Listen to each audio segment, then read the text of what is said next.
Banyak potensi yang Tuhan berikan yang bisa kita kerjakan. Penantan gitu tepat ya. sekali. Terutama ya Pak, kalau kita sudah hidup atau mohon maaf sekali anak-anak remaja, anak-anak kecil yang nggak pernah mau tahu mungkin ya, atau sorry to say dididik untuk tidak mau tahu, pokoknya semua tersedia. Jadi ada apa saja rusak di rumahnya panggil orang. Setiap potensi yang muncul atau setiap peluang yang muncul, ya kita mesti Pak dalam doa.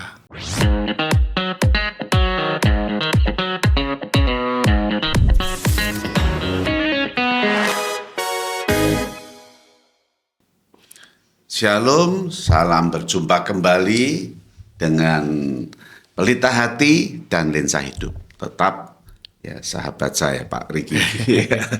yang kali ini terus saudara akan lebih dalam lagi ya. Kalau kemarin kan kita bicara tentang akuntansi yang kita catat, yang semuanya sebagai satu hal yang ketika catatan itu begitu selesai sebulan kita berlihat, wow ya. Ternyata itu Tuhan luar biasa ya. Dengan apa yang saya dapat, dengan apa yang saya butuhkan, semua Tuhan cukupkan luar biasa. Dan saya bisa jadi orang yang hati-hati ya dengan apa yang Tuhan berikan. Nah sekarang kita tuh akan bicara potensi ya, potensi. Saudara Pak Riki mengajak kepada kita semua untuk memikirkan potensi. Potensi apa? Potensi dari apa yang kita keluarkan, apa yang kita belanjakan, apa yang kita beli. Saudara sadar atau tidak sadar, sebetulnya di sana akan muncul potensi-potensi kita luar biasa.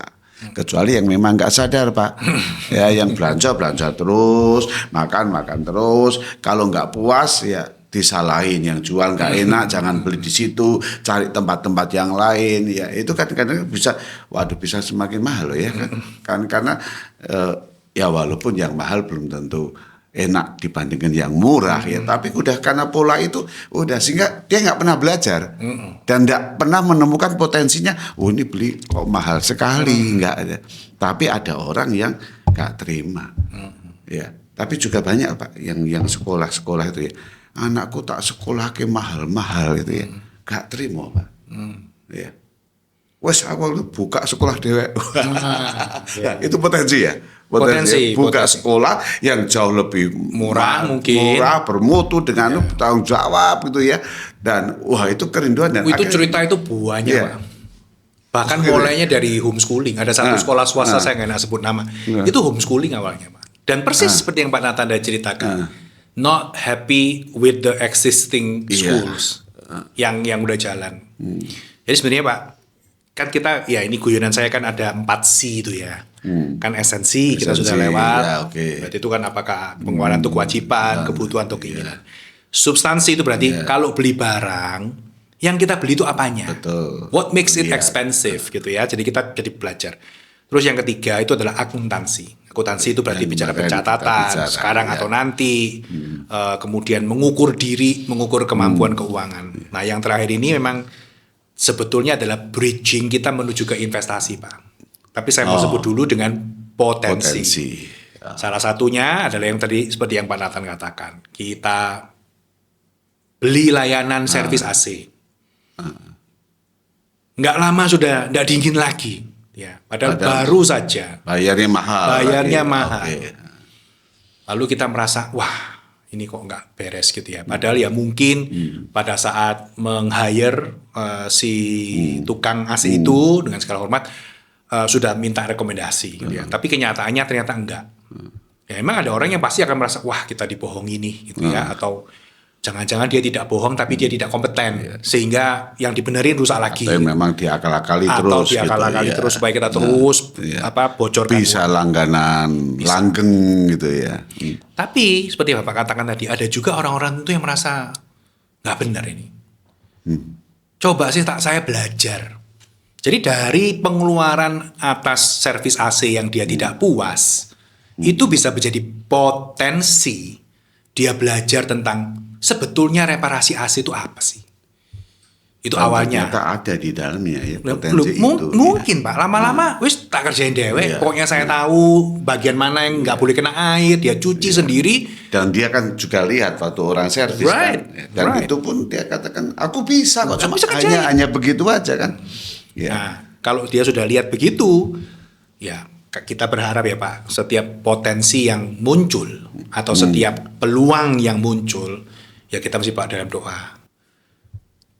God, Tuhan, apakah ini menjadi satu another window gitu ya? Karena kan ya kita ini senarionya si Bapak ini sudah punya pekerjaan nih gitu. Tapi apa? Bisa jadi nanti bikin partnership, bisa jadi nanti berpartner dengan tukang-tukang yang jujur, yang bagus, tapi nggak punya modal. Tapi dia sudah punya pengetahuan itu gitu. Bahkan dia bisa ngajari yang lebih baik lagi. Lebih baik lagi. Berarti bisa enggak gini Pak Riki? Setiap kali saya mengeluarkan keuangan, pasti menuntut satu kepuasan kan. Kalau enggak puas, enggak terima. Mestinya kayak gitu kan. Kalau sudah bayar mahal, tapi enggak bayar mahal, gak enak makannya itu kan ngomel kan. Terus jangan balik lagi gitu ya. Jadi dari rasa tidak puas itu kemudian muncul rasa tidak terima. Right. Aku nggak terima ini. Ya, dan karena aku nggak terima, aku coba. Right. Nah, ya. Dan ketika aku coba, potensi itulah ternyata loh luar biasa begitu. Bagus. Iya. Iya. Makanan lebih enak, lebih hemat, nggak punya campuran bahan yang aneh-aneh juga tetap enak gitu ya. Nah mungkin itu menjadi satu peluang untuk generate income. Iya. Istri kita lebih senang Pak. Kalau bukan pencatatan sama istri Pak ya. Bikin AC gitu ya. Misalnya bikin AC 250.000 ya. Nol. Dewek tuh ya. Dari nol Pak. Pak gak adem naik. Tapi disuruh sering naik-naik itu akhirnya jadi ahli servis AC. Tapi gitu suami bales Pak. Aku pingin puyung hai, masak. tapi intinya apa ya? Ya awalnya emang hanya penghematan personal gitu ya. Tapi kedepannya who knows? Ya. Berarti potensi yang dimaksudkan Pak Riki itu adalah potensi yang saya menemukan dalam diri saya. Lalu saya bisa kembangkan.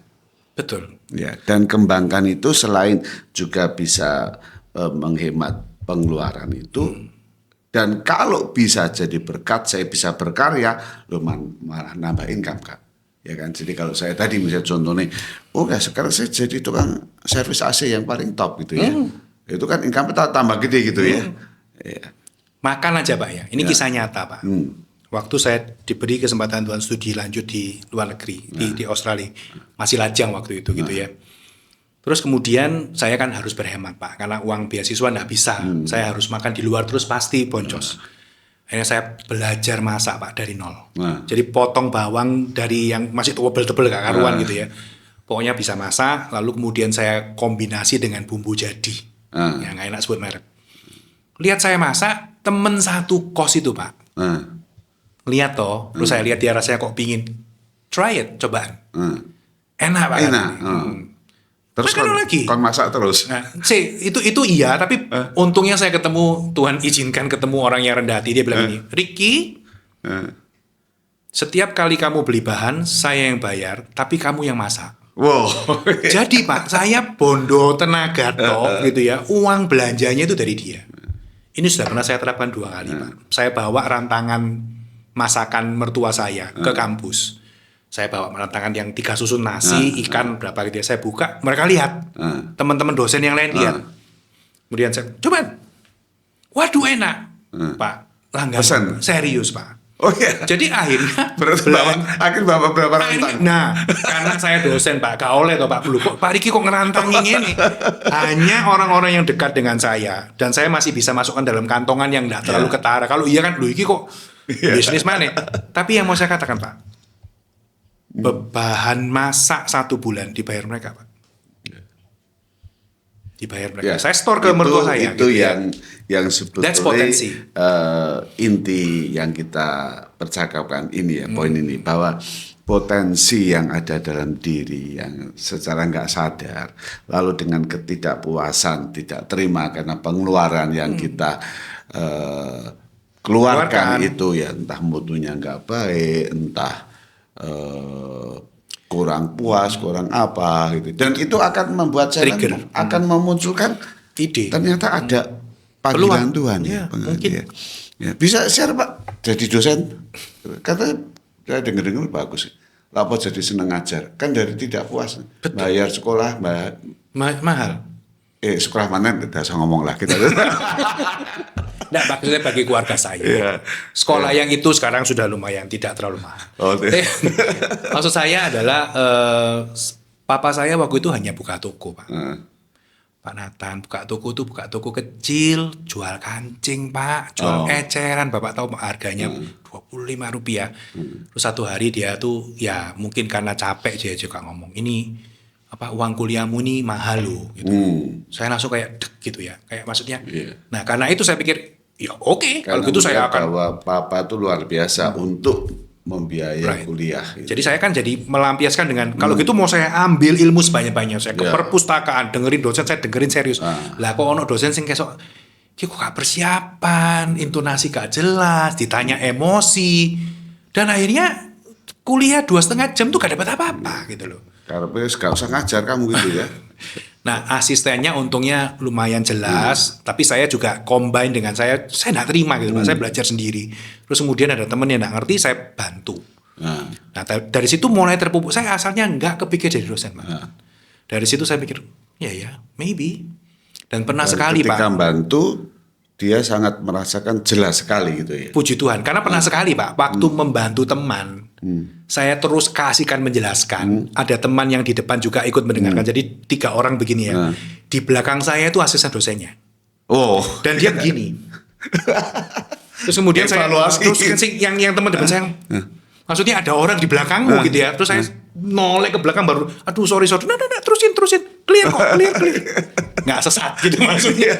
Tapi itu jujur starting point-nya dari kok gini sih gitu loh. Kok kamu ngajar kayak gini sih gitu loh. Itu membuat akhirnya men-trigger ya potensi lain kali ya. Gitu. Ada rasa enggak kalau aku bisa lebih baik dari dia? Ya hopefully. Ya paling enggak saya ngerti, teman-teman ngerti. Ya saya bisa menjelaskan jauh lebih baik, lebih jelas. Itu Tuhan yang kasih lah. Ya. Dan itulah akhirnya muncul panggilan itu ya. Mulainya dari sana, terus saya gumulin. Jujur Pak, motivasi pertamanya masih enggak murni. Kepingin dilanjutkan. Oh. Karena saya tahu Papa kemungkinan besar nggak akan bisa gitu ya, dengan segala hormat dan kasih saya pada Papa. Tapi ya dari situ Tuhan murnikan. Akhirnya terwujud kan? Studi lanjut terus. Puji Tuhan. Free terus terlanjut studi lanjutnya. Ya. Berarti begini, potensi itu sebetulnya bisa muncul dari hal yang kecil. Yang ayo saudara teman-teman kita kalau ngeluarin duit itu mikir gitu ya. Betul, that's true. Ya jadi kan nggak bisa punya duit beli sembarang kalau nggak enak ya ngomel nggak enak cari tempat yang lain kenapa saya nggak puas sehingga pengeluaran itu hanya semata-mata untuk memuaskan akunya. Betul. Tapi nggak pernah menggali bahwa di situ banyak potensi yang Tuhan berikan yang bisa kita kerjakan. Gitu tepat sekali. Terutama ya Pak, kalau kita sudah hidup atau mohon maaf sekali anak-anak remaja, anak-anak kecil yang nggak pernah mau tahu mungkin ya, atau sorry to say dididik untuk tidak mau tahu, pokoknya semua tersedia. Jadi ada apa saja rusak di rumahnya panggil orang. Ya silakan. Tapi nah, itu justru zaman sekarang Pak. Nah makanya. Ya. Apa itu dari tanda petik ya dosanya papa mama to some extent. Atau yang lebih ngeri lagi Pak, rusak sedikit apa ganti baru gitu loh. Ganti baru. Ayo ada about it. Yang lama bisa dipakai. Enggak apa-apa ya, cuma ya diutik dikit sudah. Enggak, ganti baru aja. Ganti. Wah, kalau begitu ya betul-betul malah itu mematikan potensi kan. Iya. Potensi apa yang didapat? Potensi yang saya kok yakin ya, Pak Nathan, saya dan banyak teman-teman yang ada di audiens kita ya. Pasti tahu lah Pak, rasanya bisa membenarkan barang sendiri dan berfungsi baik dibandingkan dengan panggil orang. Saya nggak tahu Pak Nathan. Kalau saya ya Pak, misalnya laptop tiba-tiba keyboardnya kurang bagus, lalu kita belajar ya ngawur ya Pak ya, dibongkar, ambil misalkan hair dryer tapi pakai volume yang kecil lalu dibersihin, jalan lagi. Itu kok kayak ada semacam Wow. Oh iya, Ini ya, kalau itu juga saya Pak. Right. Jadi begini, jadi kalau ada hal yang nggak rusak tuh justru membuat saya itu penasaran kan. hal-hal yang rusak toh. Ya hal yang rusak yang membuat saya itu penasaran kan. Right. Selain sudah berkali panggil orang mahal dan sebagainya kan mesti bayar ya. Kenapa saya bilang seringkali saya juga bilang sama anak-anak saya barang ini kelihatan loh. Kecuali nggak kelihatan ya. Begitu kalau ada kata otek-otek rusak memang betul rusak akhirnya ya sudah. Karena bagi saya rusak itu adalah belajar. Kenapa bisa jadi rusak gitu ya. Nah, ketika bisa menemukan oh ternyata begini, kemarin saya begini, sepele sekali. Wah, itu puasnya memang betul. Ya, kayak beli model baru itu. Dan ini pun dibeli orang oh no, karena di sini ada karya saya yang otak-otak yang ya sehingga apapun kelemahan, rusaknya, macetnya apa, saya udah tahu. Ya. Saya semakin berumur, semakin senang berguru pada mereka-mereka yang apa ya, karena usaha sendiri otodidaknya ya Pak, itu menguasai banyak hal. Sampai saya bilang sama istri, kadang-kadang istri bilang, orang ini loh mahal. Enggak. Kok bisa bilang enggak? Saben kali dia datang, dia ngajari hal baru tentang AC kita. AC itu gini, AC itu gitu, merek ini beda. Dia bisa ngerti merek apa yang mestinya bagus dan dia tidak terima komisi loh Pak. Jadi betul-betul dia kayak membandingkan. Pak Riki beli yang ini ya, tipenya ini karena kekuatannya segini, kamarnya Bapak segini, perlunya cuma 1,5 PK, kalau 2 terlalu banyak. Itu buat saya, oke. Jadi dan orang ini terus berkreasi. Dia bisa cerita, Pak di rumah saya sekarang saya pakai solar panel. Sehingga sebagian listrik. Nggak usah. Saya sebut namanya Pak X. Saya mau belajar Pak, yopo caranya solar panel dan sebagainya. Jadi apa ya? Itu menjadi semacam kayak drive kita untuk menggali juga potensi diri sih. Selain potensi ngehemat uang. Pak Nathan betul sekali. Kalau anak tadi dari memperbaiki gagal berhasil pun tidak apa-apa selama dia sudah punya kayak let me try, coba sih. Nah akhirnya dia buka, dia tahu oh oke, salahku di sini. Kabel ini misalnya nggak boleh dipotong misalkan ya. Ya, karena bagi saya yang bisa saya lihat dengan kasat mata, seharusnya saya bisa perbaiki dengan baik kan. As long as you want to learn. Kecuali kalau yang nggak kelihatan, kalau nggak kelihatan ya gimana? Papa nuntut kamu nggak kelihatan gitu ya. Ya jadi. Tapi ya mesti ya Pak, mesti sabar. Saya pernah Pak, waktu masih kecil sini ya.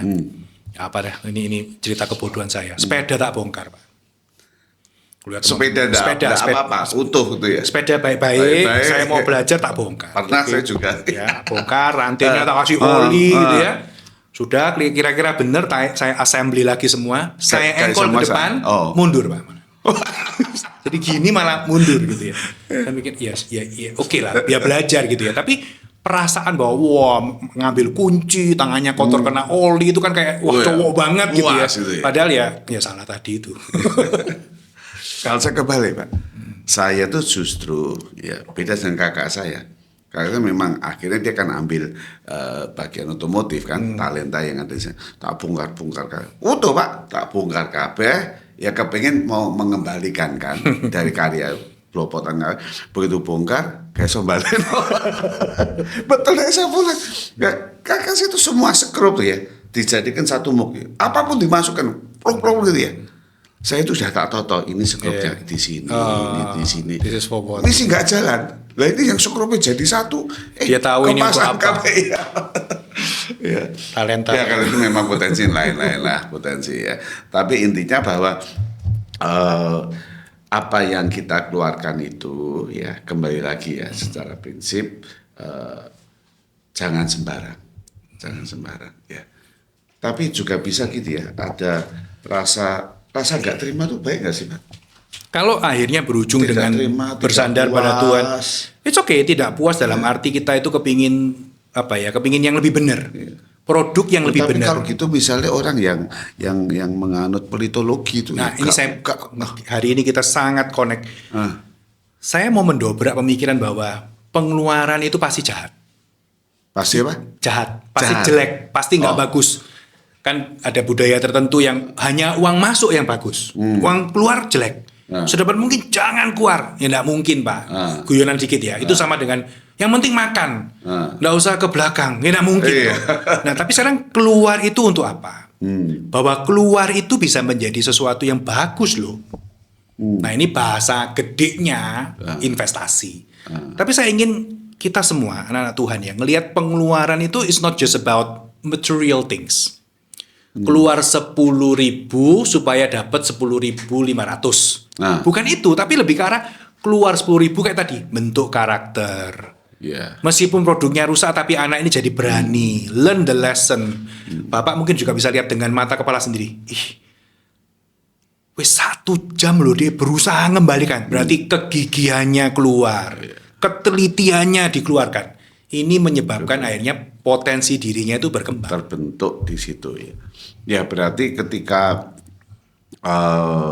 itu terjadi banyak hal yang nilai-nilai yang bisa seperti ditemukan. Exactly. Ya. Tapi kalau dengan pelitologi itu lain loh Pak. Nice. Karena pelitologi itu adalah orang yang keluar apapun ngomel terus. Betul. Tapi begitu ngomel itu selalu negative thinking, kritik orang, karena saya nggak puas, nggak pernah menuntut diri. Coba aku, kalau aku bisa lebih baik kan begitu ya. Tadi kan kalau aku lebih baik. Kalau aku bisa dan bukan saja lebih baik, aku menemukan diriku tuh ternyata loh di situ dimulai dari rasa memang aku nggak puas dengan apa yang aku keluarkan. Ya, saudara, hari ini kita belajar. Ayo kita jadi orang yang terus merasa tidak puas, tapi positif Pak ya. Merasa tidak terima. Kenapa? Karena uang yang Tuhan berikan juga saya keluarkan dengan penuh tanggung jawab.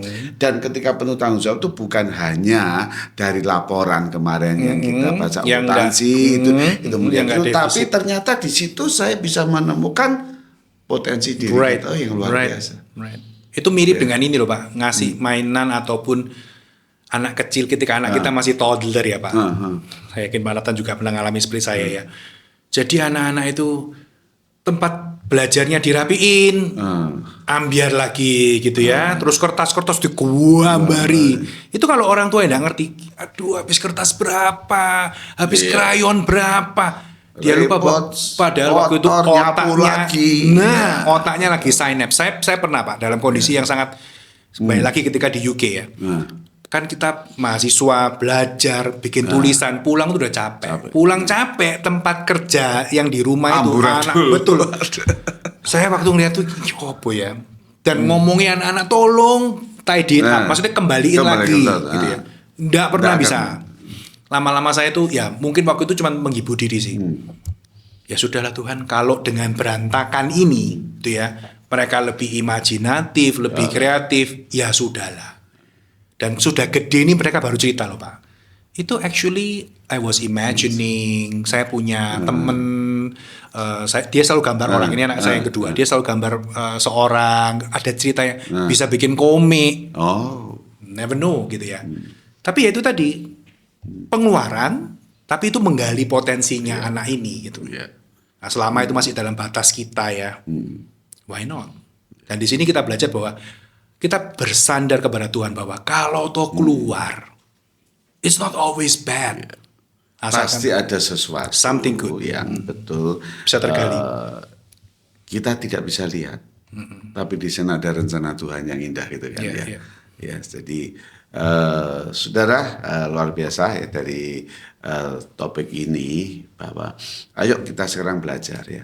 Entah saudara sebagai bapak ibu yang sudah jadi orang tua, terlebih lagi berikan kesempatan pada anak-anak ya, sehingga apa yang dikeluarkan itu harus dilihat ada value-nya, ada nilainya yang bukan secara memuaskan diri dan sebagainya, tapi banyak hal ya yang Tuhan bisa bicara menemukan potensi dalam diri saya, gitu ya. Makasih Pak Riki, kali ini mari saudara kita jadi anak-anak Tuhan yang kita keluarkan uang yang Tuhan berkati, tapi justru di situ kita menemukan banyak potensi yang Tuhan berikan dalam diri kita untuk kita kembangkan. Ya. Terlebih lagi untuk kebaikan sesama dan hanya untuk kemuliaan Tuhan. Itu ya Pak Riki ya. Terima kasih banget, terima kasih, Tuhan berkati.